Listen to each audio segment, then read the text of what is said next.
No matter what, there are certain places that are always the best place to be. And the Pass the Wire annual Breeders' Cup seminar has always been one of them. And that's not going to change, but this year we're going to do things a little bit differently. Yes, it's all about winning and trying to win and who gets the key to the AMG. So what are we going to do? We're going to make a concise PDF that covers everything we normally cover in our seminars. We're still going to blast out of that gate and try and finish fastest of all. We are going to drive this thing like a fine-tuned race car, covering everything that matters. And if things work out, we're going to need a machine to count all the money so we can do some shopping at Cartier and Louis Vuitton. And if we win this battle, our significant others are going to look like this and be awfully happy. The first ever Pass the Wire annual Breeders' Cup report, a PDF specifically for you, and a private Q&A as well for everybody who rides with us. If you are serious about horse racing or want to improve your game and level of play, or perhaps gain an edge without hours of work, you have to look at pace points. Pace makes the race, and projecting the race flow is invaluable for making smarter wagers. Pace Points is an accurate pace projection tool based on real-time fractions along with intangibles down to things like jockey tendencies and additional factors like post position, track condition, and more. Pace Points will help you identify who will be in front early and which horses will be running fastest late. If a race looks like there is a lot of speed, who will be the most likely leader? These are the types of things Pace Points highlight in an easy-to-read and understand format. If you want a better chance of winning, why wouldn't you want this at your fingertips? Pace Points, learn more, try it out, and have a better grasp of the races.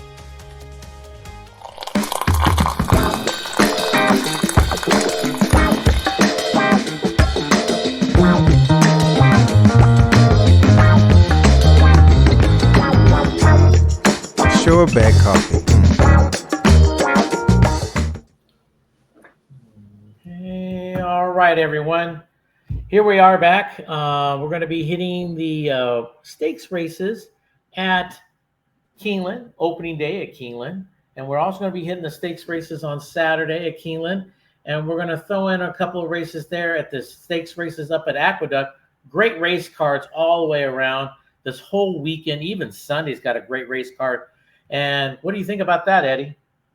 Well, Charles, first of all, great to be on with you and on our Pass the Wire platform. Yeah, I mean, this weekend kind of snuck up on me on how great a racing that we have going on here.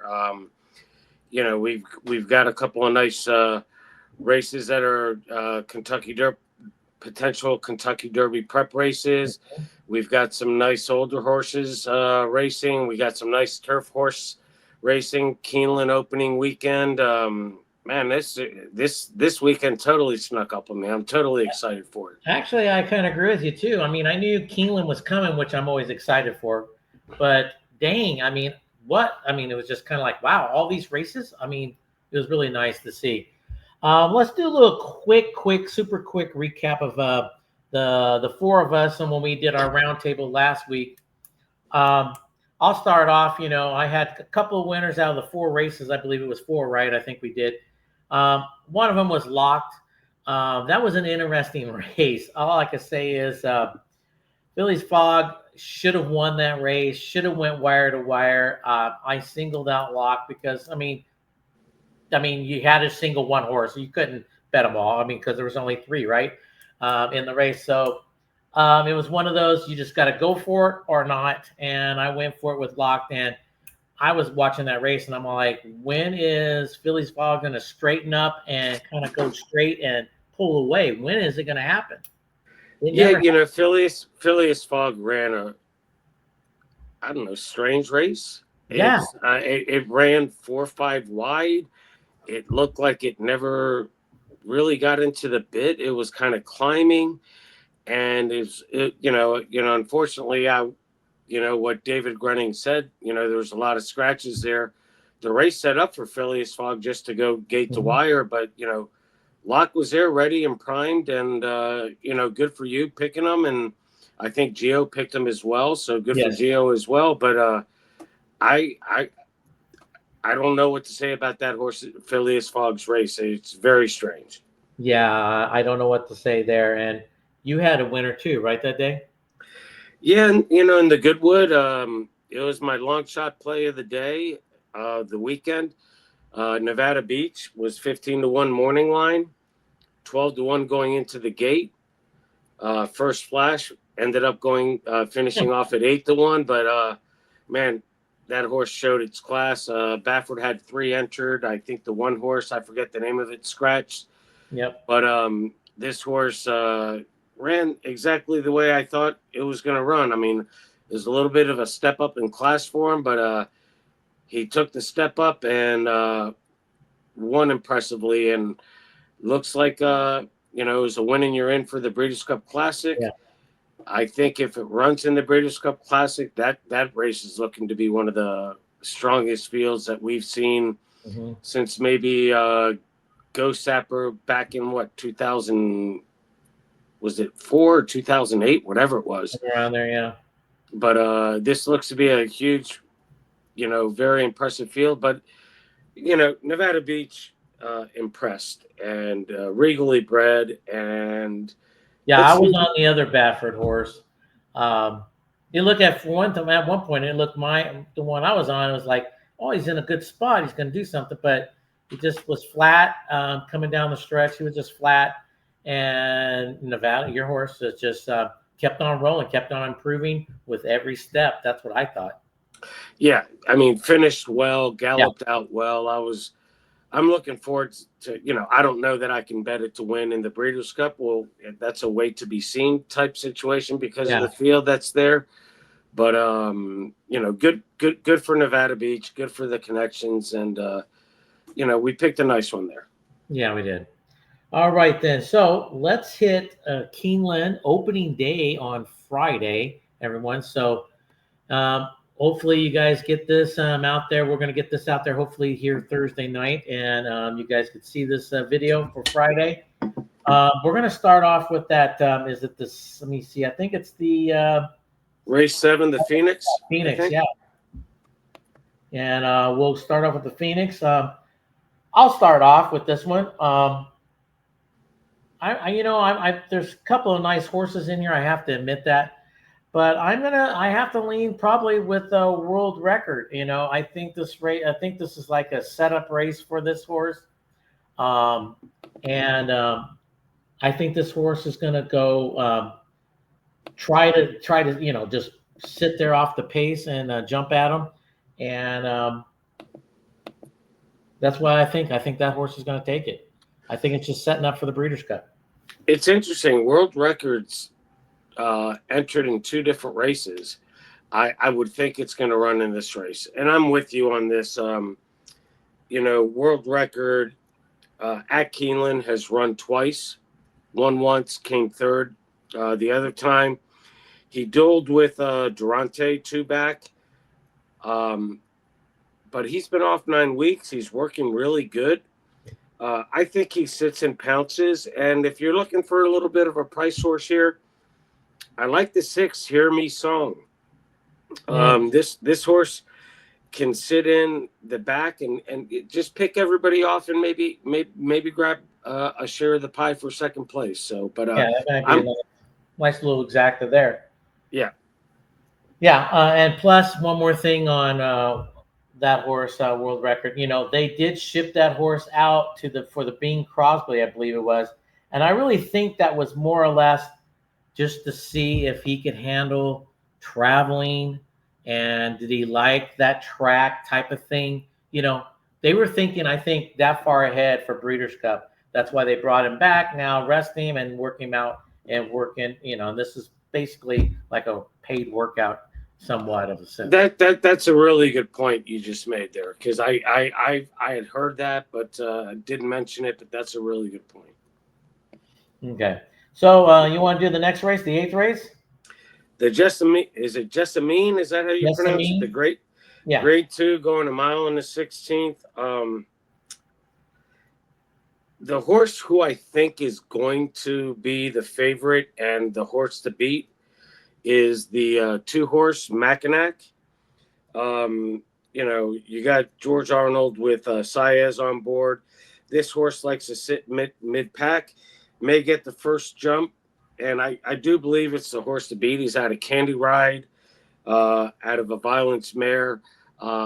Horse is, I think, ready to look, but I'm going with the price here because I think there's enough speed, and I like the 5-horse Rose Room, 20-1 morning line. Stidham, Giroux stays on him. The horse is out of one of my favorite lineage, Deputy Minister out of a Ghost Sapper. The horse is bred for turf at any distance. 2 nice work since the juvenile fillies at Kentucky Downs. I'm just, I'm always looking for value. I'm not trying to beat the favorite. I think the 2's the horse to beat, but I'm going to land on the 5 Roseboom here. Well, I mean, I kind of agree with you. That horse is going to be the favorite, and I think that horse can be beat. The horse ran hard at there at Kentucky Downs, and I have a little bit of a system. Is if you come within 3 lengths of the winner, or you win the race, of course, at Kentucky Downs, your next time out at no matter what track you're at on a turf, you do not win the race. You might finish second or third, but you don't win. And there's a lot of horses in this race that all won at Kentucky Downs. So that theory is probably going to be out the window. But I agree with you 100%. Long shot is the Rose Room. That's what I had as my long shot here. But I'm leaning towards the outside, Time to Dream. That's where I'm going to lean.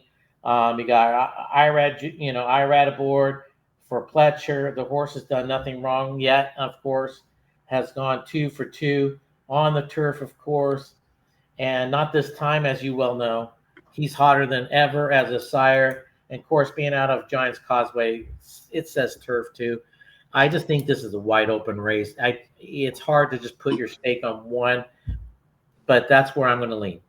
Yeah, that horse is definitely in my opinion, I was trying to just find a little bit more value, but I can't disagree with you. That horse is looking very good. All right. What's the 9th race? Is it the 9th race? The Alcibiades. Yeah, Alcibiades. Okay. My turn, I guess, right? All right. Yes, sir. This one, another very good race. You have to admit, 2-year-old fillies going a mile and 16 on the dirt. I mean, I had a little bit of a tough time, I have to admit, on this, but I probably going to jump on Tommy Joe. This horse has done nothing wrong, and it's like, even though they're stretching this horse out, I think this horse could do it. I think it could stretch out very well with Todd Pletcher into mischiefs, of course. And I like Velasquez jumping back on this horse. So it's one of those races. You could make an argument for sure for 3 or 4 of them, if not 5. Yeah, I saw Tommy Joe in person in the last race, and it's hard to impress me the way that horse impressed me. And I just that horse, if it stretches out, I don't see anybody beating Tommy Joe, especially in a small field of 6 horses. I will say this, because on paper it looks like it's all Tommy Joe, the 3-horse, with Percy's Bar, the 1-horse. But I'm giving the 2, Go to Girl, a good shot here. This horse is going to be right there, and the horse has shown that it wants a little more distance. So I'm going Tommy Joe, and I'm going to use Go to Girl to run right behind. Yeah, I agree. I agree with you on that. All right, now we're going to jump all the way to Saturday now. Keeneland. We'll stick with Keeneland right now as we do this. Yes. Let me get there. All right, don't worry. the first, I mean, on my other show, I did all stakes pick 5. Anyone who want to catch it, it's out there right now. But I only talked about 2 races, so it's no big deal there. The first one, the first leg of this, basically all race pick 5. Race number 6 at Keeneland on Saturday is the Woodford. Interesting race. It's 5.5 furlongs turf. You got some of these horses are going to be trying to go for the Breeders' Cup turf again. You got even world record in there. You got a couple other horses like Arrest Me Red, but I ended up with Joe Shiesty. I think this horse is ready. I mean, even though the last time this horse ran, threw in a clunker, but this horse has been freshened since then. I just think this horse is going to be at the right place, right time in this race. 5.5. I think he's one of the speed there. I think he's going to be right there to knock on the door, hopefully with a little bit of a price. I'm looking at hopefully 7 or 8 to 1. I don't know what you think about that. If the horse could go off with those odds. But I think, I'm going to take a little chance at a little bit of a price in this race. So that's what I'm going to go with. Yeah, I mean, I was going back and forth with a few horses here. Joe Shiesty is definitely one. I actually think that Doncho, the 5 horse, is going to kind of be up there on the lead as well. Yeah. Yeah, I mean, for me in this race, it's hard for me to get away from. I like Governor Sam, the 6th, the second horse. I think Governor Sam. IRAD's on him for George Weaver. I think he can rate right off the speed. I think probably the class of the race, so you can make an argument for that. But I think he just sits right off the speed, gets the first jump up. And again, I'm always looking for a little bit of value, and I think the 9 Script has a real good chance to get up for second place at a nice price. He's 20 to 1 morning line. Hey, Governor Sam's 6 to 1 morning line, but it being Weaver and Irad, I'll be happy if I get 3. If I was going to say, I think you might 7 get to 2. Yeah, you might get 3 to 1. I agree with you on that. Sorry, my cat's running around here in the background. So your cat probably had an opinion on that race. Yeah, so I agree with you on that. There might be a nice price, and that might be a nice race for a price. Maybe even throwing in, if you get an exacta there, it should pay pretty good. Yeah, that's why I like the 9 for a price for an exacta. I mean, I think there's enough speed in there for Governor Sam just to sit right off the speed, get the first jump, and maybe the 9 comes up and sneaks up for second for a nice price. All right. Okay, the 7th race. You go. It's your turn now. The First Lady. Yep. Got a couple Chad horses in here, and that's all I'm looking at. But I'm going with wait, is this, am I looking at this right? Oh, 7th race at Keeneland Saturday. Oh shoot, I have the 8th race down. Oh, I'm sorry. I skipped the 7th race. I'm sorry, Charles. Oh, okay. Is the First Lady the 8th race? It should be. Let me see. Yep. I'm sorry, I skipped the 7th. Oh, okay. Well, in that race, I'll tell everybody who I like. I like Vodka with a Twist. It's in that 6 furlongs. I think Tyler Gaffion will jump aboard for Phil D'Amato.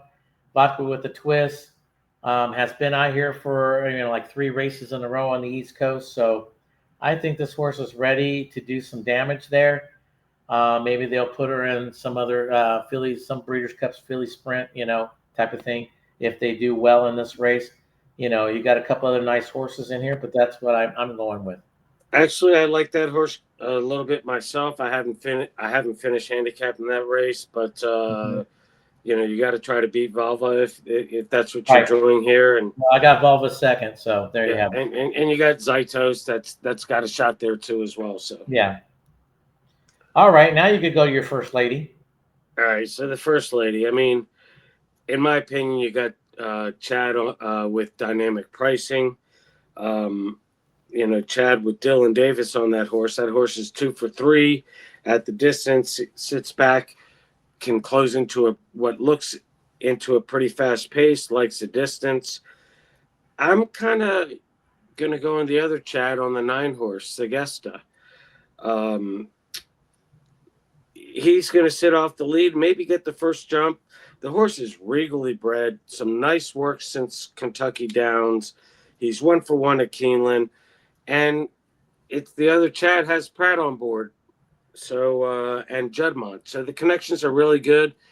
I mean, this is a really salty race. I mean, it's very salty. Yeah, I could pick. I could even. I like Simmering, the 6 horse, a little bit. Yep. I like the 2 horse Rakia. I mean, there's so many horses you could go with, but I had to make a choice, so I landed with the 2 Chad horses, the 5 and the 9. But I'm picking the 9 to win the race. Okay, well, let me put it this way. If you watched my video from the other night, this was my spread race in my pick 5. Let's put that away. Had to be. But I did land on the other Chad horse, Dynamic Pricing of the 5. That's the one I landed on. I think this horse is ready to knock on the door here. Been knocking there, been doing well all year long, especially with Dylan aboard. I like this one, but like we just finished saying, it's a very, very salty race. I mean, so I spread it on my other, on my pick 5, but I do lean on the 5 a little bit more. No argument here. Like I said, I mean, you could argue that Dynamic Pricing is the class of the field, to be honest. Right. Yep, I agree with you. All right, then. 9th race. This is the Claiborne Breeders' Futurity. This is for 2-year-olds. This is another one of those horses. Some of these horses we're going to see in the Breeders' Cup Juvenile. Very, very nice race. I had a problem with the 2 horses. I could not really choose between the 2. And of course, I have to choose one. So I'm going with the 6 Ted and Nafi, the 6 horse. Horse has done nothing wrong. I think this horse could stretch out for Pletcher, Velasquez, sort of like that Philly race, kind of tight between at least 2 or 3 horses. But I have to admit, Thomas Amos with Irad, Big Dom, that horse, if you watch that video when that horse ran at Saratoga, or if you were there, Big Dom, that horse looked phenomenal in that race. Yeah, Big Dom, a lot of there's a lot of quiet chirping behind him, so to speak. Ted Nafi looked unbelievable. Yeah. But this is kind of what you're not supposed to do. This is kind of a heart play for me. I'm on Ewing, the 7 horse. I've been on Ewing. That's a hell of a shot. Ewing impressed me. I love the breeding, the connections. Ran a huge race in the Saratoga Special. I believe he beat Obliteration, who was like the heavy favorite in that race. Yes. And sorry, I don't have all my stuff in front of me. No, you're right. He did.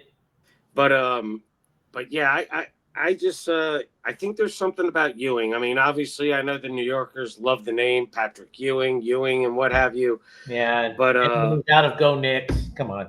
I mean, it's not a huge field, but again, you got some quality horses in this race, and I landed on Ewing, and I think this you got to land on somebody if you're going to play multis. Single a horse. You can single Ted Nafi. You can single Dom.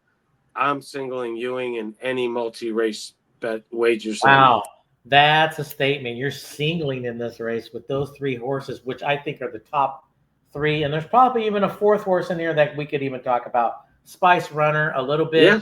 But those 4 for sure. I would not be shocked if all 4 end up in the Breeders' Cup Juvenile, to be honest with you. I wouldn't either. I really would. So with that being said, yeah, you're right. We have to land on somebody, but I don't know about a single. That's kind of ballsy right now. But I do have to admit, that's going to be a tough race, and we'll see. Now the next one is that Coolmore Turf for 3-year-olds and up.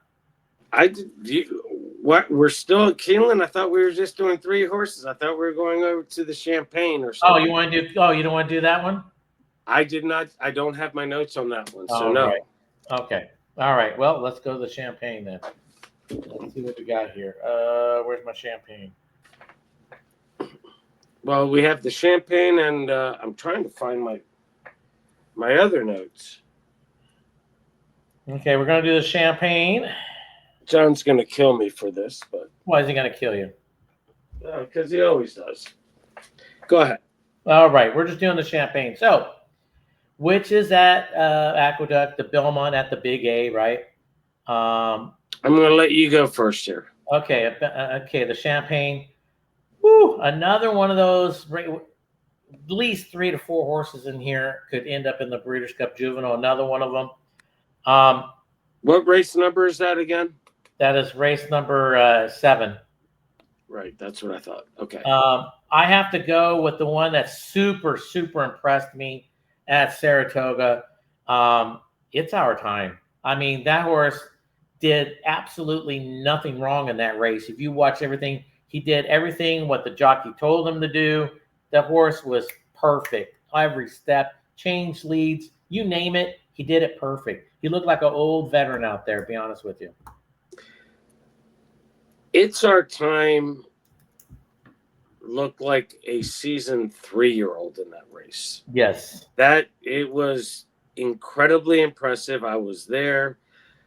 It's one of those moments where you just go, wow. It was a wow moment. I want to say that Curtain Call and Stradale have a chance. But I think if you want to try to pick somebody for second, go at it. But I just don't see how they're going to beat It's Our Time. The horse is a standout to me. The numbers say it's a standout. The breeding says it's a standout. The workouts say it's a standout. And the way it won, I totally agree with you. Yeah, and it's my best bet of the whole day, no matter what track we're talking about. Personally, I think that's 100% for me. I hope we get even money. That'd be. I'll be very thrilled with even money. I'll have to agree with you on that one. All right. I wish we could do a lot more, but a lot more races. But what I do want to tell the folks is that Gio Setti is going to be doing Keeneland every day for the next 17 days, and he's got his Focus to the Finish picks coming out, so keep an eye out for him. He definitely does his homework and gives you some good selections and goes deep if you like the exotics, so definitely keep an eye out for Gio and his picks. Yeah, and once again, everyone, my show's out there already with my Race Lens show that I do. I usually do a pick 5.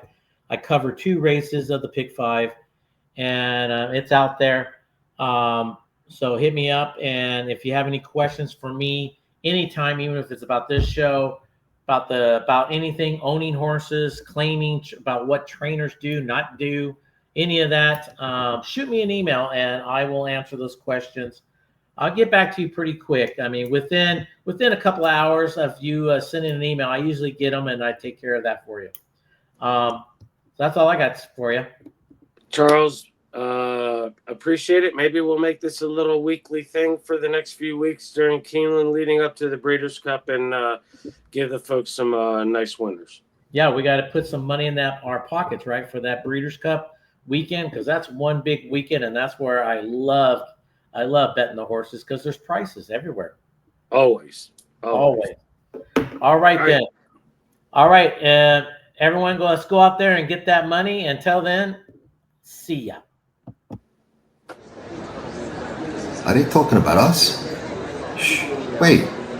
Are they talking about us? I think I heard Past the Wire. Past the Wire TV. They are talking about us. Often imitated, never duplicated. We are everywhere. Seriously? If you're betting horses and not watching these shows, you gotta be freaking crazy. Capiche?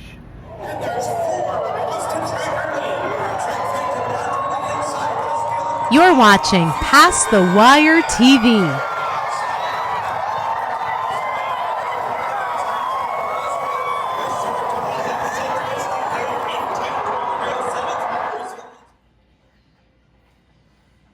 And ladies and gentlemen, we direct your attention to the winner's circle for a very special presentation. Representatives from Handicapping for Horses, along with professional handicapper Jonathan Stetton, are proud to support the work of the Thoroughbred Aftercare Alliance and Old Friends. Accepting the check for the inaugural Handicapping for Horses event this past summer at Saratoga are representatives from the Thoroughbred Aftercare Alliance and Old Friends. Gulfstream Park welcomes Michael Blowen, Jonathan Stetton, Kelly Stovey, Jim Rhodes here this afternoon. Since 2012, the TAA has awarded more than $17.2 million to accredited organizations. Handicapping for Horses looks to make their Saratoga Springs event larger and raise money for Thoroughbreds Aftercare year after year. Once again, thank you to Handicapping for Horses, Jonathan Stetton, and welcome to Old Friends and our friends at the TAA. The Rainbow Six and race number 5 up next. And they're off in the Kentucky Derby. You're watching Past the Wire TV, the biggest races at the best tracks. From the Kentucky Derby to the Breeders' Cup. The best horse racing coverage is right here on Past the Wire TV.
Dynasty in motion, reshaping the sport's greatest tradition, channeling the legends of his line and surpassing them.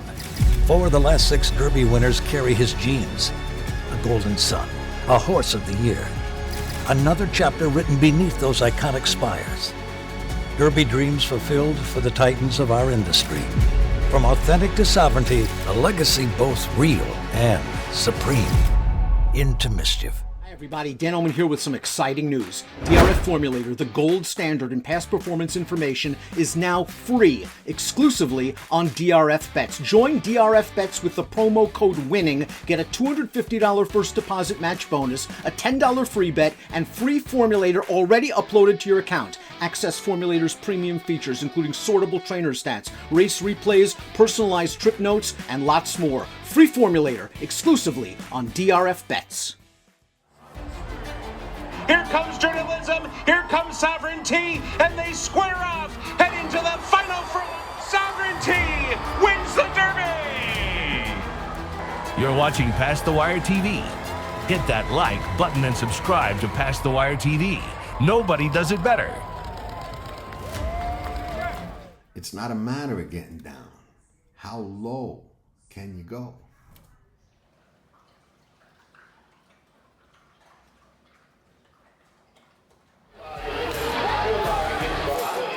Nobody does it better.